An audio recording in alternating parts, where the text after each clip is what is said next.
ചൊരിമണലിൽ പൊന്നു വിളയിക്കുന്ന ജൈവ പച്ചക്കറി കൃഷിയിൽ പേരുകേട്ട ആലപ്പുഴ കഞ്ഞിക്കുഴിയിൽ ഇത്തവണത്തെ വിഷു വിളവെടുപ്പിൽ താരമായത് തണ്ണിമത്തനാണ്. 5000 കിലോയിലധികം തണ്ണിമത്തനാണ് കഞ്ഞിക്കുഴിയിലെ യുവാക്കളുടെ കൂട്ടായ്മയായ അമ്പലക്കര ഗ്രൂപ്പ് വിളയിച്ചെടുത്തത്.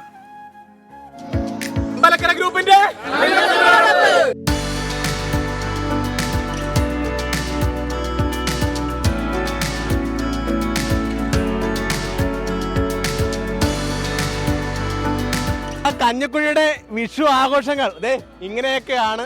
ഇപ്പം ഞങ്ങൾ ഇന്ന് ഞായറാഴ്ചയായിട്ട് ഇന്ന് രാവിലെ മുതൽ തണ്ണിമത്തൻ വിളവെടുപ്പും വിപണനവും ഒക്കെ ഒരേപോലെ കൊണ്ടാടുകയാണ്.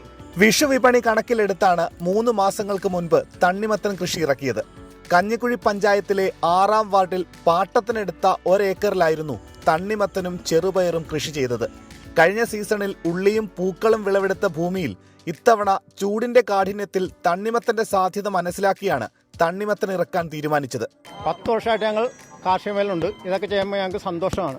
കർഷകരും സ്വകാര്യ സർക്കാർ മേഖലയിൽ ഉൾപ്പെടെ പണിയെടുക്കുന്ന 13 പേരുടെ കൂട്ടായ്മയായ അമ്പലക്കര ഗ്രൂപ്പാണ് കൃഷിക്ക് നേതൃത്വം നൽകിയത്. വിഷു തലേന്ന് മാത്രം വിളവെടുത്തത് 2000 കിലോയോളം തണ്ണിമത്തനാണ്. കിലോയ്ക്ക് 25 രൂപ വിലയിൽ പുത്തനമ്പലം ചന്തയിൽ ഒറ്റ ദിവസം കൊണ്ട് മത്തൻ കാലിയായി. പൂർണ്ണമായും ജൈവ കൃഷിയിലൂടെ വിളയിച്ചെടുത്ത മത്തനായതുകൊണ്ട് തന്നെ വിപണിയിൽ ഡിമാൻഡ് ഏറെയായിരുന്നു.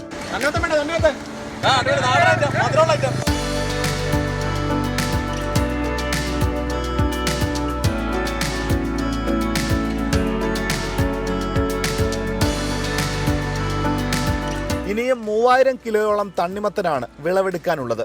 വിഷുദിനത്തിലും കഞ്ഞിക്കുഴിയിലെ ജൈവ കൃഷിത്തോട്ടങ്ങളിൽ വിവിധ ഇനം പച്ചക്കറികളുടെ വിളവെടുപ്പ് നടക്കും. 24 ആലപ്പുഴ.